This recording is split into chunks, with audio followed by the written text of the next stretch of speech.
such is life. We will take a quick break, and when we come back, you will love what we have for you today. Don't go away.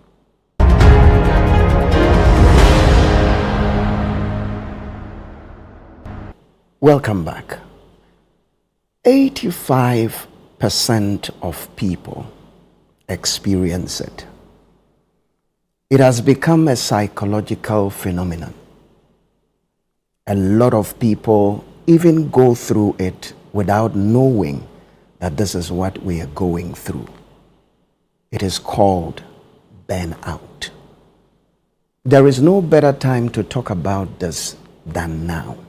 When you are researching, when you are preparing, when you are energizing for 2026. And we are so blessed today to have a wonderful guest. And I want to read you the profile of my wonderful guest. She is a psychologist, educator, and a trainer with over 2 decades of experience in counselor education, clinical practice, and trauma healing. As director of training and clinicals at Nexus Integrate, she equips children, adolescents, and professionals with tools for resilience and well-being, while partnering with organizations across Africa and beyond to expand trauma-informed care and faith-based mental health support. Professor Hannah E. Akwe, PhD. What you did not see in the bio is that Professor Hannah Akwe taught me at the PhD level. So she is my professor. Welcome, Prof. Thank you, Bishop. We are so blessed to have you today. It's an honor to be here. How has life been? Like you said, it's been up and down, so it demonstrates that I have life. Yeah. Even for the Prof? Oh, yes, more so for the Prof. Prof, today we are talking about something very important, burnout. Yeah. It's a very popular word that people use. Sometimes we get so tired. Sometimes we get so disinterested. Sometimes we get so empty. Please walk us through. What is burnout? Burnout is beyond tiredness. Okay. It's emotional, physical, psychological, spiritual exhaustion. In Fanti, they call it matobao. And it's like lighting a matchstick. When you put it on for a while, you realize it's going down like that. And it comes from so many areas, but that whole constant is like a niggling thing underneath your skin that won't come out. And many people go like, but go and rest, or go and take a vacation. It goes beyond that. It feels like you're carrying a weight and you can't let it down because you're probably either afraid or there is nowhere to let it down. So, and so that's anytime you hear burnouts, you can imagine somebody climbing a mountain with a weight that is heavier than themselves on it, and then they are moving up, and it's a chore to even breathe, and that's burnout. Yeah. Wow. Psychological, emotional, physical, spiritual. Yeah. Sometimes we can even add sensory to it, but I think as we talk, it will come in and I will explain that to you. Prof, can you take your time and walk us through these words I highlighted? Sure. How is it emotional? How is it psychological? How is it physical? How is it spiritual? So let's do physical first. Okay. Physical comes across as I'm constantly tired and I will sleep but I wake up tired. For some people, it's like this pain at the back of your neck. For some people, it's like their backs always hurt and the excuse is, oh, it's the chair I use in the office. For some people, it's under their feet. So they get up. It's like, oh, It's menopause, so, and it's my, but it's something that's been building over the years. Okay. And that's the physical one. The psychological one is, it comes across as you are disinterested in life. There is nothing that excites you again. And the comment that people make is, it feels like I have changed.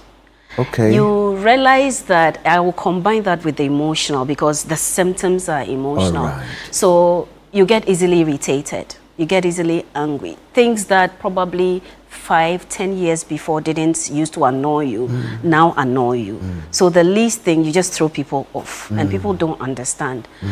Spiritual is more like, you are so engaged in church, but you are tired, and yet you don't have the freedom to say you are tired because of that underlying message of, you are Christian, you are not allowed to be tired. You are Christian, you are not allowed to complain. You are Christian, you are not allowed to say no, because the field is ripe, but the laborers are few. And so that thing of, I'm being pushed and pushed, but it's become just work instead of love and worship for God. So these are how it shows up. So if you are in the workplace, you go to work and the thing you prayed for before is there, but you work a little and you are disinterested. You drag your feet to go to work. You can't concentrate again. You are forgetful, and everybody seems to be complaining about you, and yet you don't have an answer. So it's like, Zanamaya Basabi. Yeah. Wow. Prof, I am glad that you got into this dimension that Christians sometimes think that I am not allowed to say no, I'm not allowed to have boundaries, I'm not even allowed to get tired. Now, let's look at those in ministry, because a lot of pastors experience this without even knowing what they are experiencing. And really, you are familiar with my academic work. I got into PhD because of stress and burnout. I experienced myself and saw a lot of clergy people go through. Please, talk to the clergy. You are not Christ. That's the first thing I would tell them. You didn't die on the cross for anybody. I think that as ministers and as psychologists too, and maybe sometimes physicians, it's so easy to feel needed. It's so easy to have people come to you. There's a God complex that we all have. But that's where you cross the line of, I can do so much, but not everything. And so what I am sensing ministers do is they make their members dependent on them instead of pointing them to the one who saved them. And so in the middle of the night, a church member will pick a phone and call a pastor and say, I had a nightmare. My point is, why didn't you teach them to pray through some of these things?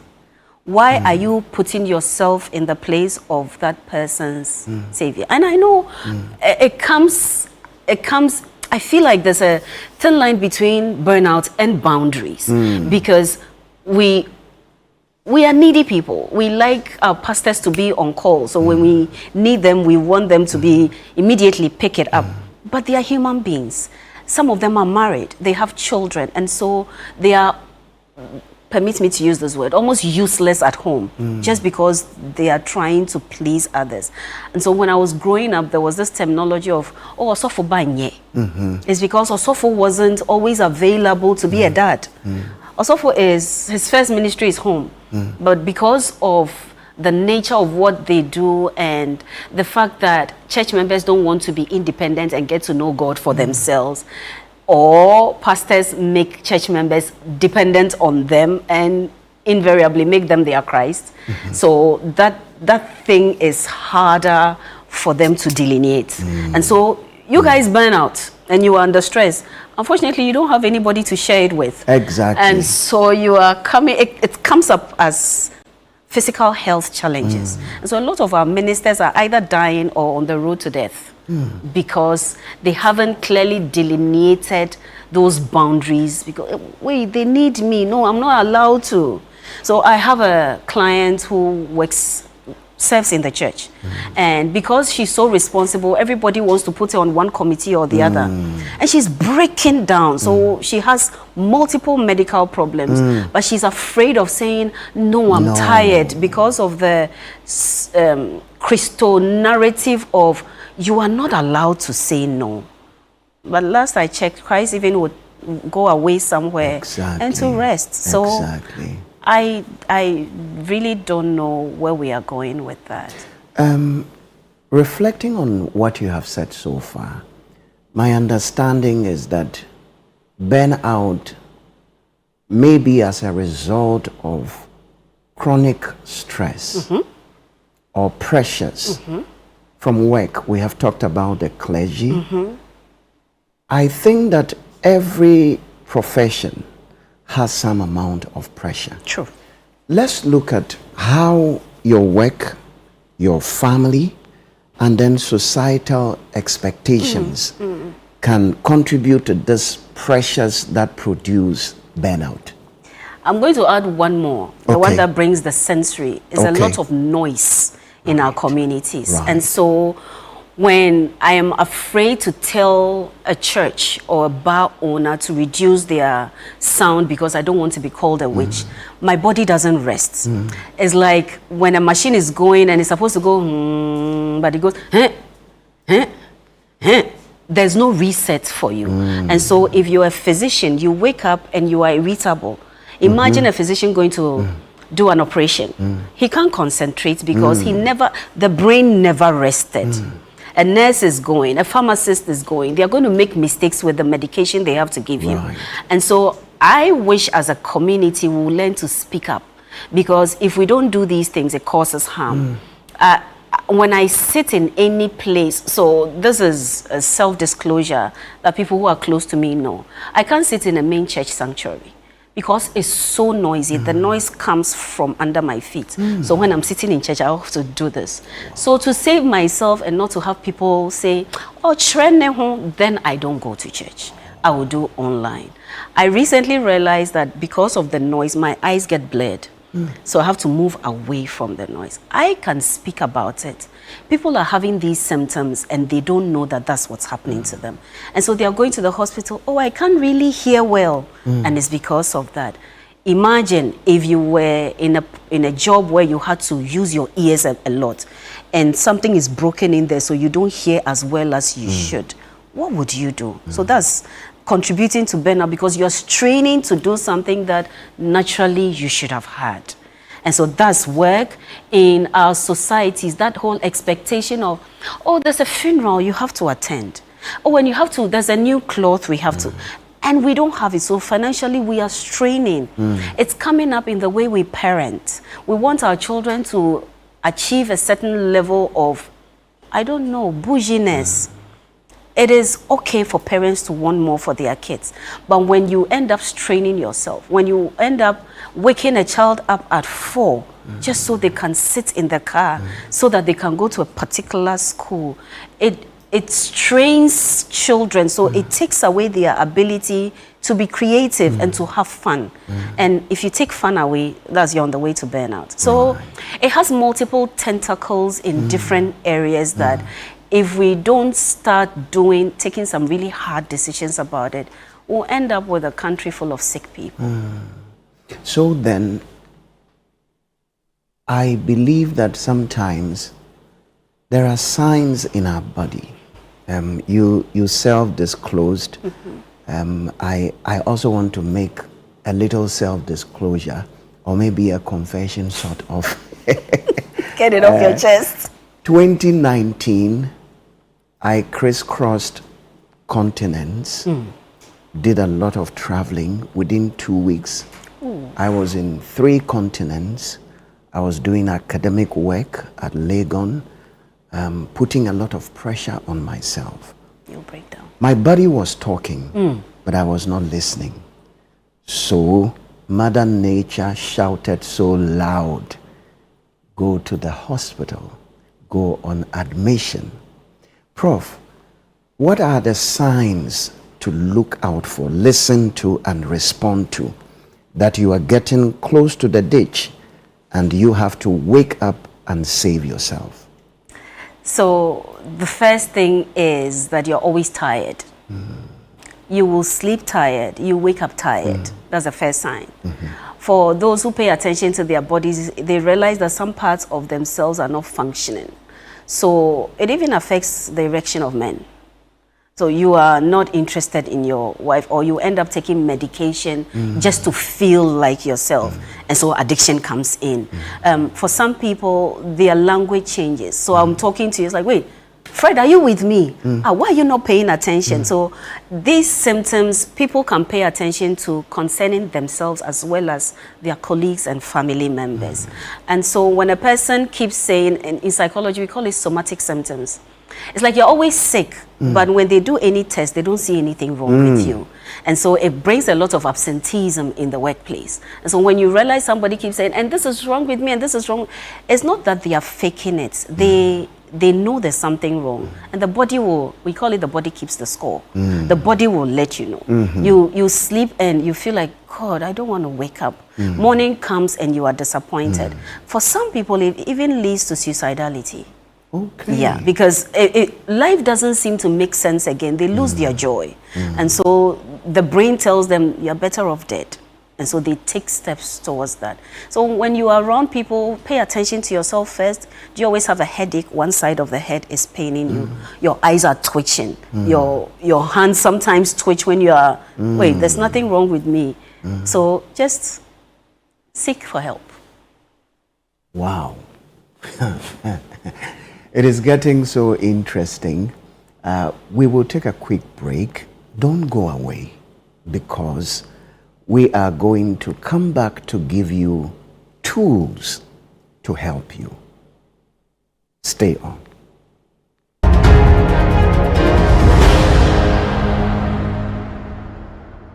I need someone to call my own. This February, the month of love, Brunch in the City brings you Love in the City, a warm celebration of romance, connection, and heartfelt moments. From sweet confessions to unforgettable surprises, Love in the City creates space for love to be felt, shared, and celebrated. Love is in the air, and this Valentine's season, hearts are taking center stage. But the big question remains, is your boo truly your boo? Well, join us from 2nd February to 13th February on Brunch in the City and let love lead the conversation. Love in the City. Let's put love to the test. Only on 97.3 City FM. Love in the City 2026 is powered by City FM with support from Channel 1 TV, and it's proudly sponsored by African World Airlines. Africa World Airlines. Touching Africa, touching world.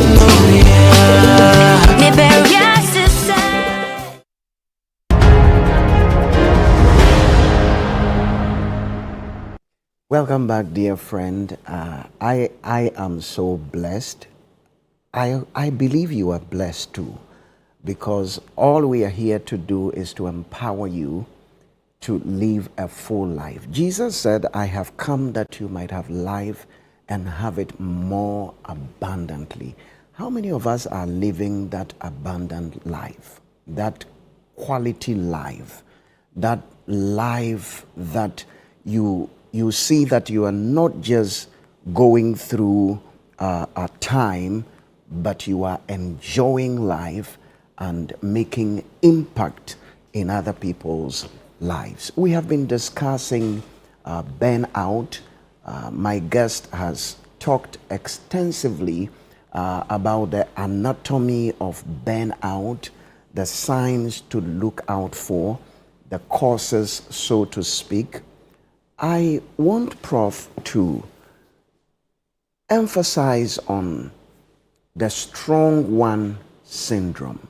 See, in our society, especially in Africa and Ghana specifically, we don't teach people to be expressive.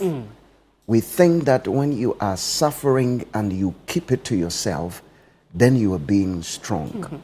And sometimes you mentioned that in the church, we play that game. You know, we think that it is wrong to say no. Some people even feel that it is sinful to take a break and rest because souls are perishing. Souls were perishing in the days of Jesus. Apostle Paul came, they were still perishing. Peter came, they were still perishing. Today, they will still perish.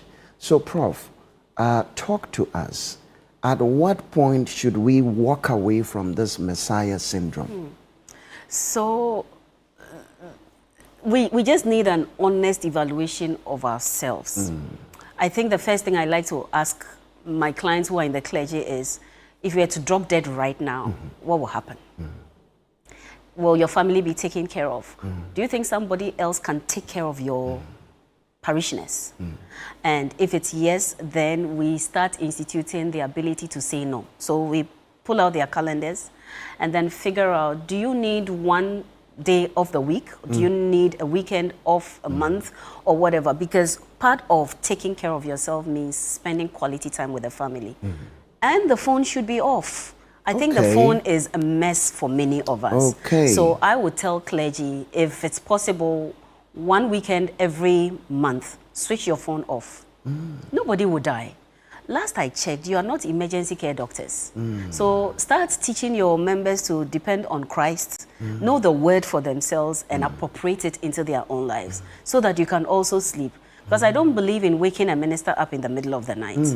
Come on, if I was a wife, I would be so upset. I wouldn't want him to be a minister again, you know, because whatever happens behind closed doors is very necessary for their healing as well, you know. But when you are exhausted, you are useless in bed. And so that's the first thing. And then just to even inculcate deep breathing exercises throughout the day. And that's something we don't do. When we are under stress, we hold our breath. So go... So if I would teach them how to just take in a deep breath like you are smelling a bunch of roses, hold the breath a little and release it through your mouth, blow all of it out, do it a few times, and then put in incremental walking around. You don't have to see people all the time because the human contact also drains you.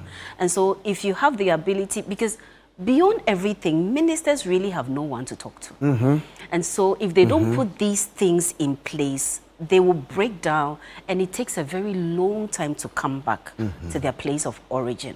And so this doesn't make you bad. It's just teaching you to be a wholesome person. Because Christ has already given us healing. We have to use wisdom to take care of this edifice or temple, because when we are dead, the Holy Spirit will have nowhere to stay.